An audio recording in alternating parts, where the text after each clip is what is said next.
Nagpur police crime branch unit 3 व cyber sale ने संयुक्त रूप से कार्रवाई करते हुए क्रिप्टो करेंसी के नाम पर 17 लाख से अधिक की ठगी करने वाले आरोपी को पश्चिम बंगाल के आसनसोल से गिरफ्तार कर बड़ी सफलता हासिल की है। पुलिस के अनुसार तहसील थाना क्षेत्र निवासी को आरोपी ने बाइनेंस ऐप के जरिए कम कीमत पर USDT क्रिप्टो करेंसी देने और अधिक मुनाफे का लालच दिया। आरोपी ने उनका विश्वास जीतकर अक्टूबर 2025 से मई 2026 के बीच अलग अलग बैंक खातों में ऑनलाइन 17,32,612 रुपए ट्रांसफर करवा लिए। रकम मिलने के बावजूद आरोपी ने न तो USDT भेजी और न ही पैसे वापस किए। शिकायत के बाद पुलिस ने मामला दर्ज कर साइबर सेल की मदद से तकनीकी जांच शुरू की। जांच के दौरान आरोपी की पहचान पश्चिम बंगाल के आसनसोल निवासी 25 वर्षीय पोला पार्थ सरकार के रूप में हुई है। क्राइम ब्रांच यूनिट 3 की टीम ने आसनसोल पहुंचकर आरोपी को गिरफ्तार किया और उसे कब्जे से वारदात में इस्तेमाल लैपटॉप व मोबाइल जब्त किया। पुलिस आरोपी को आगे की कार्रवाई के लिए नागपुर ले आई है। पोलीस स्टेशन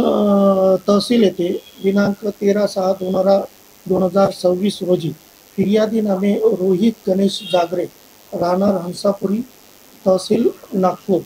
याच्या फिर्यादीवरून कलम 305/2026 कलम 318 4 316 5 BNS सह कलम 66 DIT ॲक्ट प्रमाणे गुन्हा दाखल झालेला आहे। यातील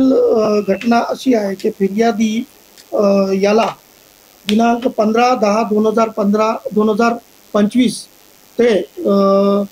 4/5/2026 च्या दरम्यान यातील फिर्यादीला आरोपी नामे पोला सरकार याने क्रिप्टो करन्सीचे ही कमी दरात त्याला ट्रान्सफर करून देतो याचे आमिष देऊन त्याच्याकडून या ड्युरेशनमध्ये 17 लाख रुपये आपल्या खात्यात वरती करून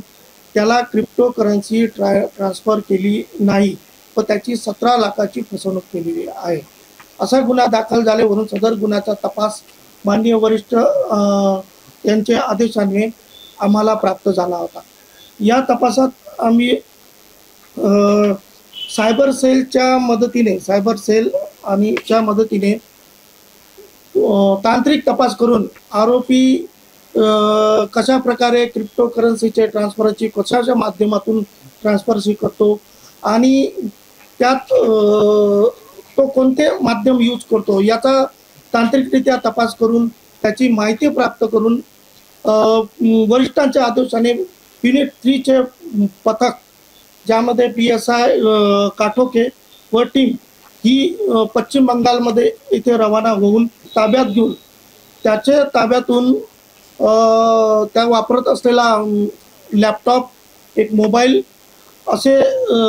ताब्यात घेऊन त्याला नागपूर येथे येऊन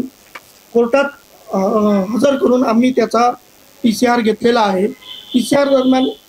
ते पुढील तपास त्यामध्ये कोण कोण सामील आहे, इतर आंतरराज्य टीम आहे किंवा यात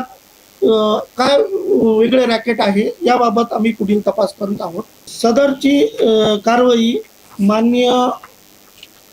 पोलीस आयुक्त साहेब श्री विश्वास नागरे पाटील, माननीय सहपोलीस आयुक्त साहेब श्री नवीन चंद्र रेड्डी, माननीय अप्पर पोलीस आयुक्त साहेब क्राइम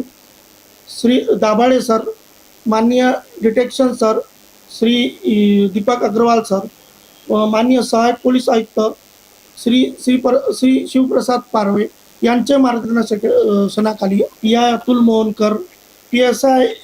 मधुकर काटोके, PSI संतोष ठाकूर, पोहवा विजय श्रीवास, पोहवा मनोज नेवारे, पोहवा विनोद गायकवाड, पोहवा दीपक दासरवार, पोहवा चंद्रशेखर डेकाटे, पोशी जितेश रेड्डी, पोशी सहदेव चिखले, पोशी विश्वास रोकडे, पोशी प्रमोद देशभर्ता तसेच सायबर सेलचे कोणी सुधीर बोरकुटे व सायबर सेल पथक, सायबर सेल गुन्हे शाखाचे PSI झिंगरे व पथक असे संयुक्तरित्या तपास करण्यात आलेला आहे।